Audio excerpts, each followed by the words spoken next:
জয় রাধে, শ্রী রাধে।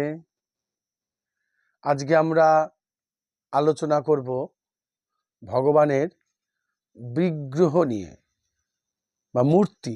বিগ্রহ, আমরা যে অর্চনা করি ভগবানের বিভিন্ন মূর্তি বিগ্রহ, এই বিগ্রহ কয় প্রকারের?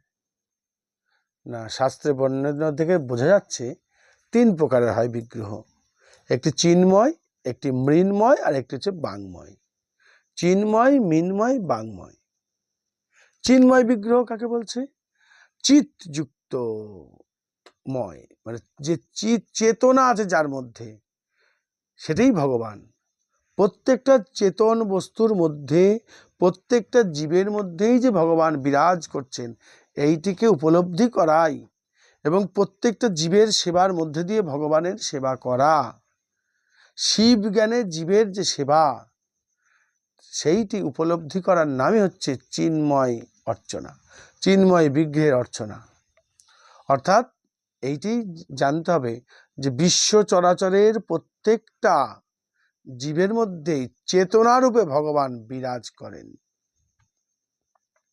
এটি তার চিন্ময় বিগ্রহ, সর্বত্র তিনি বিরাজিত। আর মৃন্ময়, মৃন্ময় মানে হচ্ছে মাটির বিগ্রহ। মাটি বলতে এখানে শুধু মাটি বলা হয়নি, সোনা, রূপো, ধাতু, কাষ্ঠ, মৃত্তিকা, প্রস্তর, বিভিন্ন ধাতব যে মূর্তি পূজা করা হয় সেগুলিকে বলা হয় মৃন্ময় বিগ্রহ, যেগুলো মঠে, মন্দিরে, গৃহে আমরা অর্চনা করে থাকি।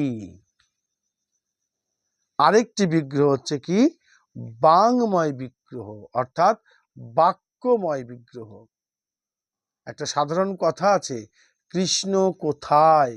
প্রশ্ন, কৃষ্ণ কোথায়? তার উত্তরটা কি হবে? কৃষ্ণ কথায়। কৃষ্ণ কথায়। কৃষ্ণ কোথায়? না, কৃষ্ণ কথায়। অর্থাৎ এই যে ভগবানের যে নাম, ভগবানের যে গুণগান, ভগবানের যে কীর্তন, এর মধ্যেই ভগবান বিরাজ করেন। বাক্যময় তার মূর্তি। তাই বাংময় মূর্তির সর্বশ্রেষ্ঠ বিগ্রহ হচ্ছে শ্রীমদ্ ভাগবত। যখন ভগবান নরলীলা সাঙ্গ করবেন, তখন উদ্ধব তাকে প্রশ্ন করেছিলেন, হে প্রভু, হে কৃষ্ণ, এই যে তুমি ধরাধাম ত্যাগ করবে, তাহলে এই আগত কলিযুগের জীব তোমাকে কি করে পাবে? কি করে তারা থাকতে পারবে? তখন ভগবান বলেছিলেন, আমার এই দেহটি আমি ত্যাগ করব, কিন্তু আমি সাক্ষাৎ ভাগবতের মধ্যে বিরাজ করব। তাই ভাগবত হচ্ছেন ভগবানের বাংময় বিগ্রহের একটি অবয়ব। ভাগবতে 12টি স্কন্ধ আছে, 335টি অধ্যায় আছে, 18,000 শ্লোক আছে। এই যে 12টি স্কন্ধ, এই 12টি স্কন্ধ ভগবানের বিগ্রহ। কিভাবে বর্ণনা করা হয়েছে?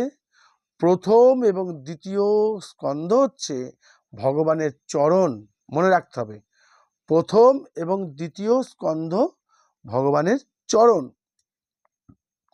তৃতীয় আর চতুর্থ স্কন্ধ হচ্ছে ভগবানের 2 পদ, উরু, উরু জঙ্ঘা দিয়ে 2টি পদ হচ্ছে ভগবানের 2টি পদ। আচ্ছা, পঞ্চম স্কন্ধ হচ্ছে ভগবানের নাভিদেশ, উদর, নাভিদেশ। ষষ্ঠ স্কন্ধটি হচ্ছে ভগবানের হৃদয়। ষষ্ঠ স্কন্ধ ভগবানের হৃদয়। সপ্তম আর অষ্টম স্কন্ধ হচ্ছে ভগবানের 2 বাহু। ভগবানের 2 বাহু হচ্ছে সপ্তম স্কন্ধ এবং অষ্টম স্কন্ধ। নবম স্কন্ধ হচ্ছে ভগবানের কণ্ঠদেশ।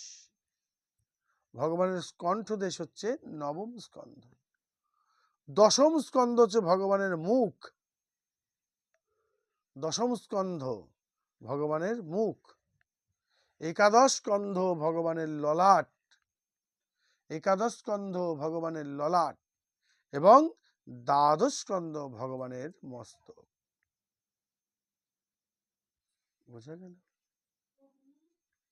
তাহলে আমরা ভগবানের যে বাংময় মূর্তির যে বর্ণনা বললাম ভাগবত, এটি 12টি স্কন্ধ, ভগবানের 12টি অবয়ব।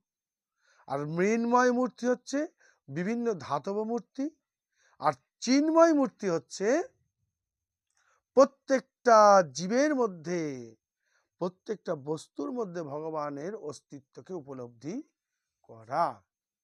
তাহলে আমরা ভাগবতের এই যে 12টি স্কন্ধ আরেকবার বলি, মনে রাখতে হবে অথবা লিখে রাখতে হবে।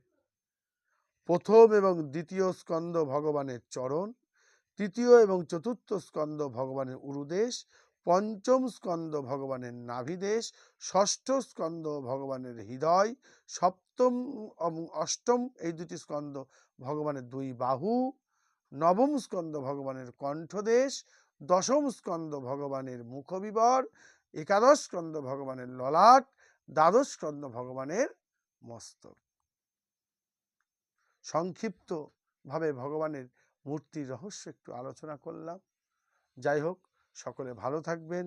আবার দেখা হবে পরবর্তী কোনো আলোচনায়, পরবর্তী কোনো এপিসোডে।